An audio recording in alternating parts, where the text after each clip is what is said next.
ಕೃಷಿ ದೇಶದ ಬೆನ್ನೆಲುಬು, ರೈತನ ಶ್ರಮವೇ ದೇಶದ ಅನ್ನದಾತನ ಶಕ್ತಿ. ಆದರೆ ಅದೇ ರೈತನನ್ನು ಗುರಿಯಾಗಿಸಿಕೊಂಡು ನಕಲಿ ಕೀಟನಾಶಕಗಳನ್ನು ತಯಾರು ಮಾಡುವ ದಂಧೆಯ ಜಾಲವೊಂದು ಇದೀಗ ಚಿಕ್ಕಬಳ್ಳಾಪುರದಲ್ಲಿ ಪತ್ತೆಯಾಗಿದೆ. ಚಿಕ್ಕಬಳ್ಳಾಪುರದ ಮನೆಯೊಂದರಲ್ಲಿ ನಡೆಯುತ್ತಿದ್ದ ನಕಲಿ ಕೀಟನಾಶಕ ತಯಾರಿಕಾ ಘಟಕದ ಮೇಲೆ ಚಿಕ್ಕಬಳ್ಳಾಪುರ ಕೃಷಿ ಜಾಗೃತ ದಳ ದಾಳಿ ನಡೆಸಿದೆ. ಪರಿಶೀಲನೆ ವೇಳೆ ನಕಲಿ ಕೀಟನಾಶಕಗಳು ಪತ್ತೆಯಾಗಿವೆ. 200 ಲೀಟರ್ಗೂ ಹೆಚ್ಚು ವಿವಿಧ ಕೃಷಿ ರಾಸಾಯನಿಕಗಳು, ಪ್ಯಾಕಿಂಗ್ ಸಾಮಗ್ರಿ ಹಾಗೂ 11ರಿಂದ 12 ಕಂಪನಿ ಹೆಸರಿನ ನಕಲಿ ಲೇಬಲ್ಗಳು ಪತ್ತೆಯಾಗಿವೆ. ಆರೋಪಿಯು ತಾನೇ ಲೇಬಲ್ ಮುದ್ರಿಸಿ ಪ್ಯಾಕಿಂಗ್ ಮಾಡಿ ನೇರವಾಗಿ ರೈತರ ಜಮೀನುಗಳಿಗೆ ತೆರಳಿ ಮಾರಾಟ ಮಾಡುತ್ತಿದ್ದ ಎಂದು ಅಧಿಕಾರಿಗಳು ತಿಳಿಸಿದ್ದಾರೆ. ಪ್ರಾಡಕ್ಟ್ ಅನ್ರಿಜಿಸ್ಟರ್ಡ್ ಪ್ರಾಡಕ್ಟ್ ಅದಲ್ಲದೆ ಇವರು ಈ ಕಂಪನಿ ಹೆಸರಲ್ಲಿ ಕೂಡ ಇವರು ನಕಲಿ ಮಾಡಿ ಮಾಡ್ತಿದ್ದಾರೆ. ಇದು ಒಂದು ಸಂಚಾರ್ ಪಾರ್ಟಿ ಅಂತ, ಇನ್ನೊಂದು ಇನ್ನು ಆರೋಪಿ ಸೋಮಸುಂದರ್ ತಾನು ಬೆಳೆ ತಜ್ಞ ಎಂದು ಪರಿಚಯಿಸಿಕೊಂಡು ರೈತರ ವಿಶ್ವಾಸ ಗಳಿಸುತ್ತಿದ್ದ.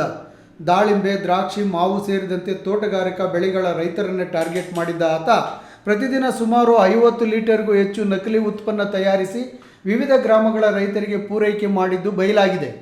ಲೇಬಲ್ ಮಾತ್ರವಲ್ಲದೆ GST ಸಂಖ್ಯೆಯು ನಕಲಿ ಇದೆಯಂತೆ.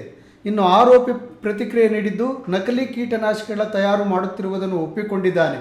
ಆದರೆ ಕಳೆದ 3 ದಿನಗಳಿಂದ ಮಾತ್ರ ನಕಲಿ ಮಾಡುತ್ತಿದ್ದಾಗಿ ಸಮಜಾಯಿಸಿ ನೀಡಿದ್ದಾನೆ. ಹಳೆ ಎಕ್ಸ್ಪೈರಿ ಕೆಮಿಕಲ್ಸು 2017ರಲ್ಲಿ ಎಕ್ಸ್ಪೈರಿ ಆಗಿರ್ತಂಥ ಕೆಮಿಕಲ್ಸು ಸುಮಾರು ನಮಗೆ ನೋಡಿದಂಗೆ ಒಂದು 200 ಲೀಟರ್ ಅಷ್ಟು ಇದೆ. ಅದು ಒಳ್ಳೊಳ್ಳೆ ಎಲ್ಲ ಕಾಸ್ಟ್ಲಿ ಕೆಮಿಕಲ್ಸು. ಇವರು ಅದನ್ನು ಮಿಕ್ಸ್ ಮಾಡಿ ಏನು ರೈತರುಗಳಿಗೆ, ಎಸ್ಪೆಷಲಿ ಮುಖ್ಯವಾಗಿ ಏನಂದರೆ ನಮ್ಮ ಜಿಲ್ಲೆ ನಿಮಗೆಲ್ಲ ಗೊತ್ತಿದೆ, ಹಣ್ಣಿನ ಬೆಳೆಗಳಿಗೆ ತುಂಬ ಫೇಮಸ್ಸು. ಯಾವುದು ದ್ರಾಕ್ಷಿ ಆಗ್ಬೋದು ಮತ್ತು ದಾಳಿಂಬೆ ಆಗ್ಬೋದು, ಇನ್ಕ್ಲೂಡಿಂಗ್ ಮಾವು ಕೂಡ. ಇವರು ನಮ್ಗೇನು ಸೋಮಸುಂದರ್ ರೆಡ್ಡಿ ಅವರು ಹೇಳಿದ್ದು, ನಾನು ಇವರು ಪೋಮೋಗ್ರಾನೇಟ್ಗೆ ಡಾಕ್ಟರ್ ಆಗಿ ಕೆಲಸ ಮಾಡಿದ್ದಾರಂತೆ.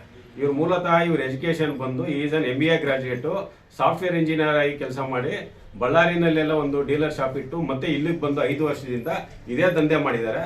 ಒಟ್ಟಿನಲ್ಲಿ ಅವಧಿ ಮೀರಿದ ಹಾಗೂ ವಿವಿಧ ರಾಸಾಯನಿಕಗಳನ್ನು ಮಿಶ್ರಣ ಮಾಡಿದ ಕೀಟನಾಶಕಗಳು ಬೆಳೆಗಳ ಉತ್ಪಾದಕತೆಯನ್ನು ಕುಗ್ಗಿಸುವುದಲ್ಲದೆ ಮಣ್ಣು, ಪರಿಸರ ಹಾಗೂ ಆಹಾರ ಸರಪಳಿಯ ಮೇಲೂ ದುಷ್ಪರಿಣಾಮ ಬೀರುತ್ತವೆ.